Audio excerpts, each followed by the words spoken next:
Hey guys, it's Greg. In this video I would like to show you Conquest of Paradise. This is a prototype of the game, so keep this in mind. In Conquest of Paradise you are going to build your Polynesian empires on the Pacific a very long time ago. So in this game each of the players is going to control one of the tribes and you're going to build your empire. You're going to fight with your opponents and conquer different islands, build your villages and get victory points for that. At the end of the game, the game ends when one of the players collects specific number of victory points. This victory point system in this game is rather unique. Something similar we can see in Kemet, but it's not exactly the same, so I really like this approach. And in this video I am going to show you some rules and components of this game, so to give you an overview of what to expect from this title. So if you are interested in this game, just check out the rest of this video. As you can see, Conquest of Paradise is on the table. So first of all, this is not a setup of the game, it's not the start of the game, it's not even in the middle of the game. I've just put some elements on the table just to give you the example and overview of how the game looks like, and this is going to be easier for me to explain the rules and mechanics of the game. So Conquest of Paradise is about Polynesian tribes that are going to build their empires on the Pacific. So each player is going to control different tribe and try to win the game. Now, what we have in the middle, this is a board. Board shows us Pacific, and those places with this swirl, those are places which we can discover performing discover action. Those tiles represents islands or atolls. This is the atoll. So this is a place where you cannot build your village, but well, it's going to grant you some points. Apart of that, we have some cards. Part of them you can see over here. I am going to show you them in a second. And a lot of different components like tokens, like villages that you can build on the islands, and screens for each of the players, because this game is components in this game are going to be hidden behind those screens, and a lot of elements on the table, on the game board, are going to be hidden for one part of the game, so you're not really sure what is going to happen. I mean, there is a little bit of risk and a little bit of luck in this game. What else we have here? So we have those ships. Those ships represents your young adventurers that are going to try and discover different parts of the Pacific, different islands where you can populate, which you can populate and build your empire. More or less this is it. Now, tokens. We have few tokens in this game, so those tokens with the line in the middle, those are tokens that are used in combat, and this token represents basically a warrior. We have also a rumor token, so it's a fake token, so you can pretend that you're moving, because mostly your tokens are going to be covered. So when you're using this token like this, you can pretend or fool your opponents that you're going to attack a specific island, for example, but in the end it's a fake, it's nothing, and you're going to discard this token at the end. There are also two types of canoes. So there's a war canoe with line. This war canoe takes part in the battles, but there's also this regular canoe that is used to transport units and build those transits, let's say. And we also have those tokens of what is it?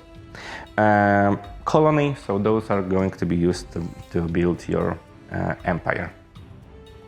So we have some tokens, and the die.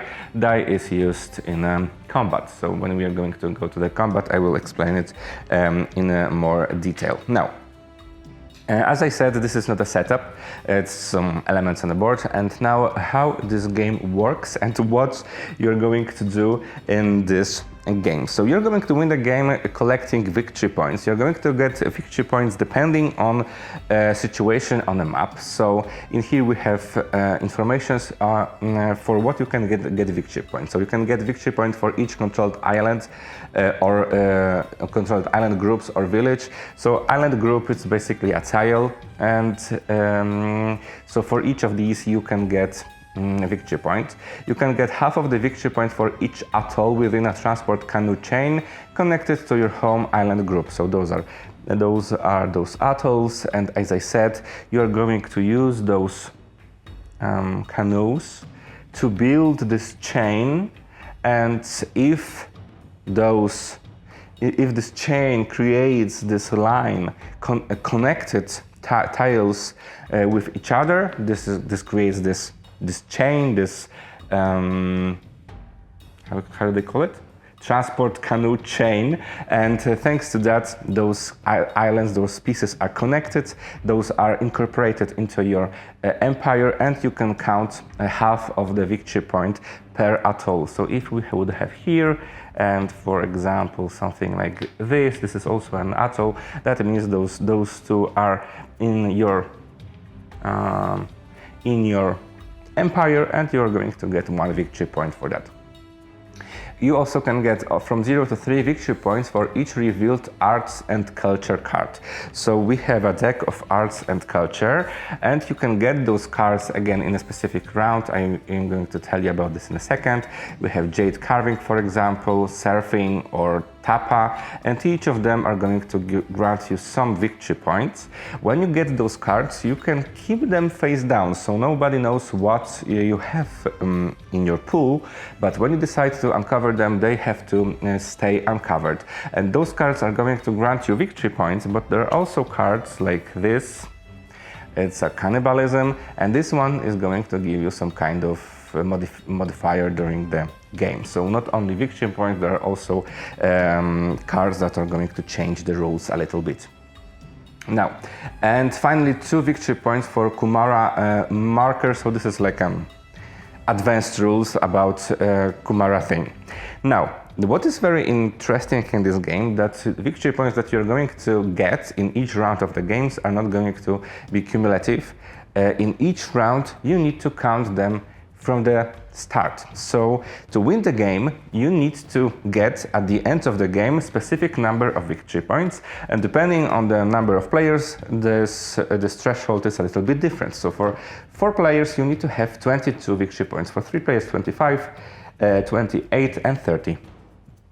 So each round you need to check what is your situation, what is your victory points pool. Something more or less like in Kemet maybe, because in the Kemet you also can get victory points and you can lose those victory points. Some of those victory points are permanent, some of them are easy to lose. In this game all of them can be, if you have those cards, those we can say that those are the permanent victory points, because those cards are going to stay in your hand or in your pool till the end of the game. Let's go through turn sequence. So we have turn sequence like in here: turn order step, exploration, movement, build step, and victory point step. So I already explained how it works.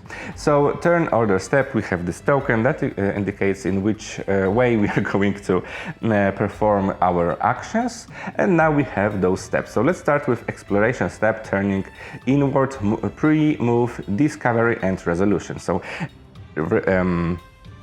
when you're going, maybe I will use this red as an example. When you are going to perform this exploration step, there is first condition.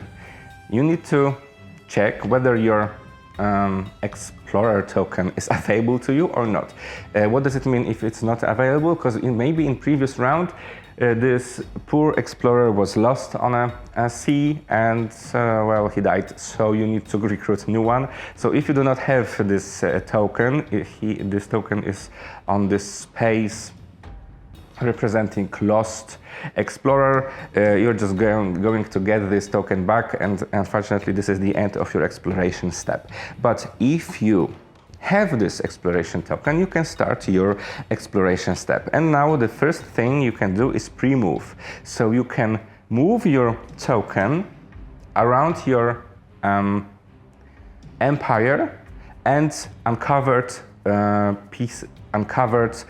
parts of the ocean. So if I would like to maybe discover this part of the ocean, I can freely move it from here to here because this is my pre-movement step. I already know this part of the ocean.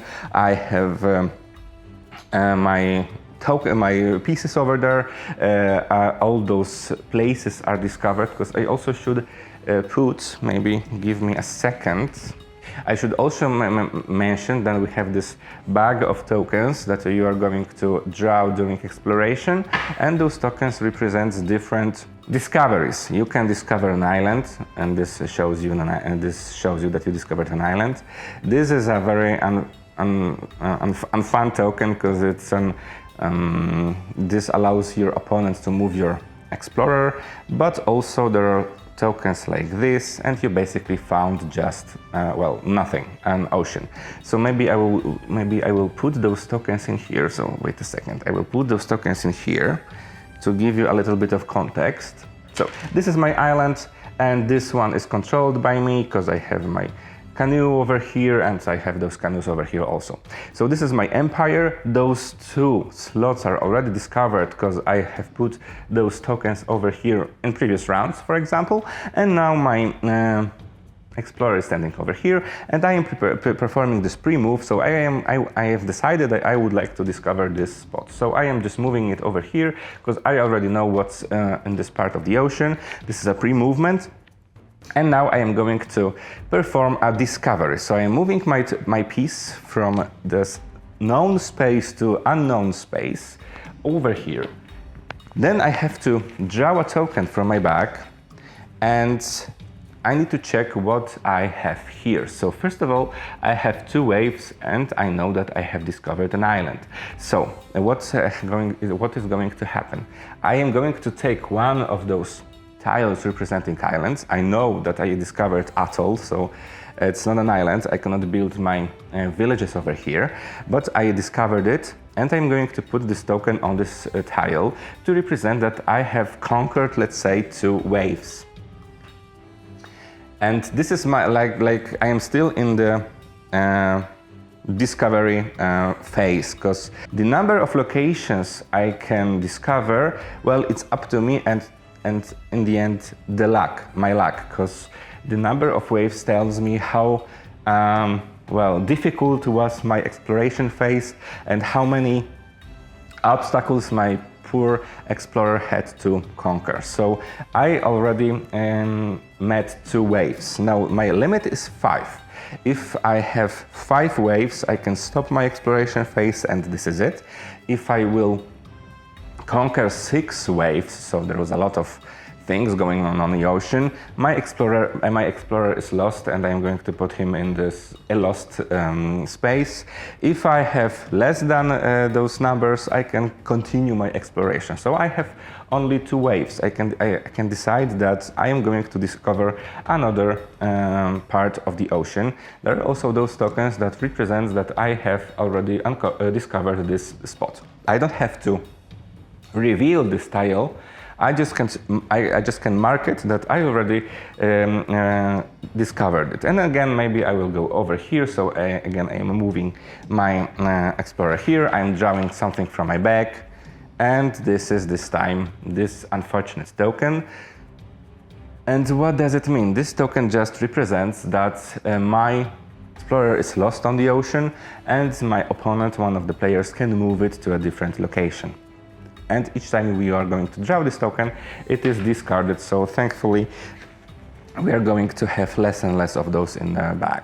But let's skip it. I just want to give you another example. I've drawn another token with two waves, and this is empty space. So I am putting it like that to count how many waves I've conquered. So I have conquered 4 waves. It can be very risky to try and discover another part of the ocean because I can lose my explorer. So I am deciding to stop exploration, and then I am flipping those tokens to mark that this one is explored and this is an ocean, and this was an island, so again this one is discarded, and we have an island over here. And as I told you, this guy comes from the map, and as I told you, I can keep it like this to mark that I already discovered this island, and it can be useful in your strategy, or I can just uncover it, and this is just another atoll.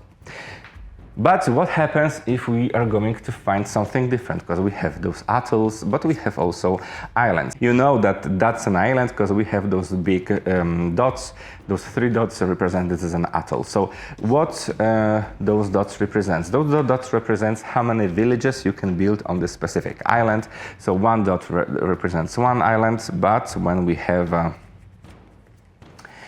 have a white dot and a circle, that means that you can build 1 island, and the circle represents unfertile soil. So you can fertilize this soil and change this circle into white dot, and thanks to that you can build another second village on this island. As you can see, we can have, for example, islands with 3 white dots and 1 circle. So even 4 towns villages can be built on this island.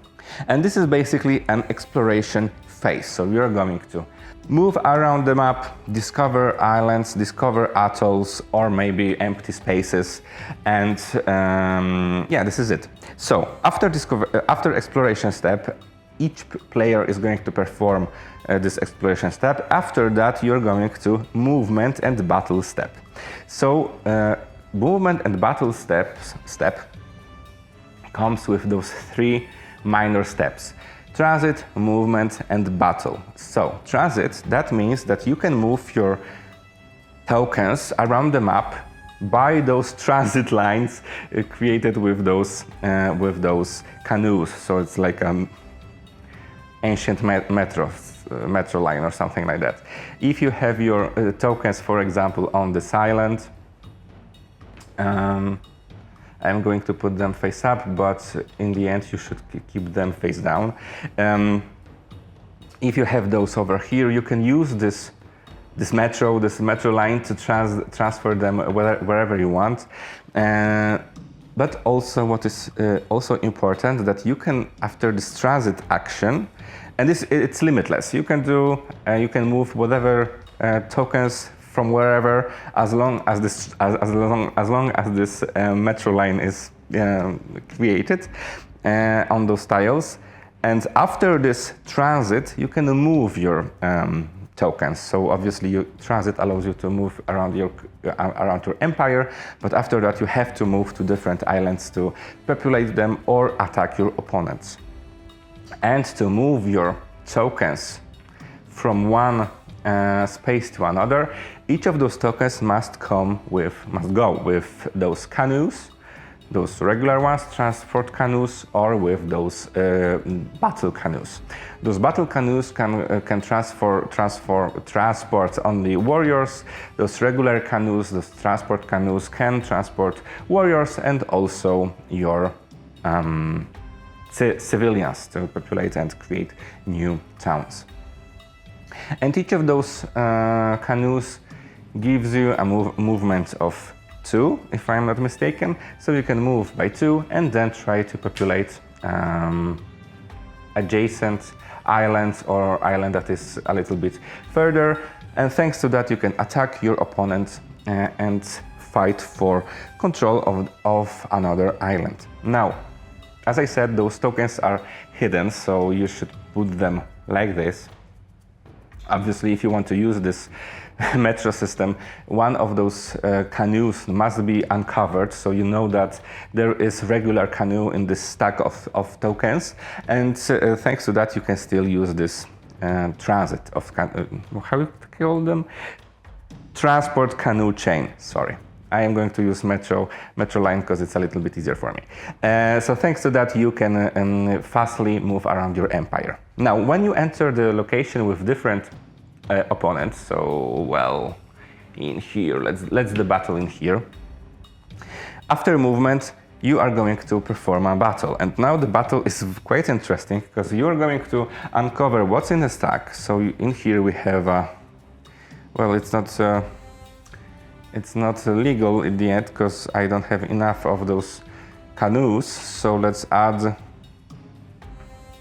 maybe more canoes. Thanks to that, we have a canoes for warriors and regular one. So those are the tokens of red player, and white player is having, let's change it a little bit. White player is having only those two warriors and battle canoes. So when the battle happens, each of the sides are going to form like a battle formation, let's say, with front and a back. In front, we're going to put the tokens that are warriors and warrior battle canoes, and those, let's say, civilian tokens are going to be put on the back. Those are not going to participate in the battle. So more or less something like this.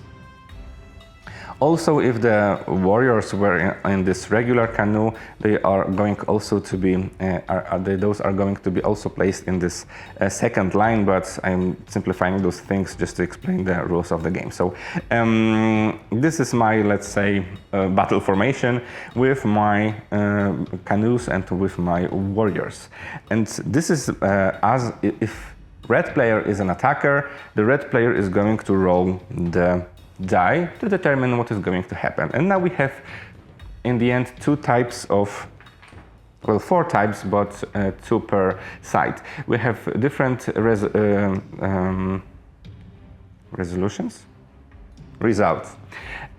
One, I think it's spear.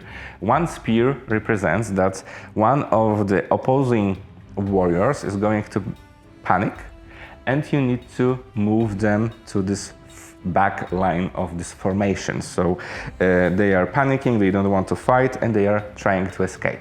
If you're going to roll two spears, that means that opposing warrior or canoe is going to be defeated, and this defending player needs to remove this piece.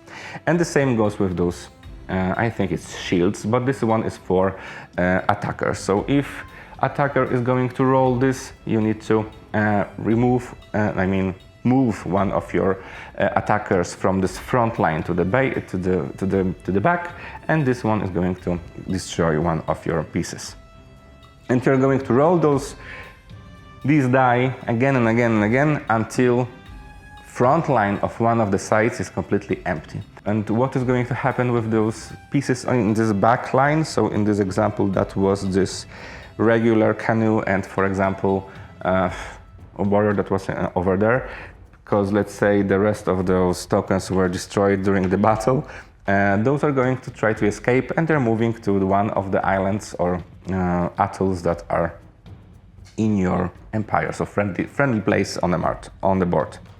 And this is basically a battle. So you are going to roll the die to determine what is going to happen, and this luck factor is going to be somehow modified by the number of pieces that you have in this battle. The more pieces you have, well, the higher chance is for you to survive this battle and win this specific location. If you fight for an island and you are the winner, and there is a village of your opponent, you can destroy it, or you can just put your you can destroy it and give this token back to your opponent, or you can build your own village over there. And this is a battle in a short. And after that we have building step. So we have buildings and colonies, villages. So what does it mean? Each village provides one build point. So you need to count the number of your villages on the board, and each of them gives you one build point. And now again, this metro system is going to work, because every village that is in this metro system, those villages, I cannot build it here. Well, let's pretend those are the islands. Every village, maybe let's use this one. And it's fair. Every village that is in the same system gives you 1 build point. So you can use those 4 build points as an example over here to create different tokens and put them on a tile in this specific group, in this group. But if you have this village like over here that is alone and 1, you have only 1 build point for this village, and you can build this one thing only on this tile.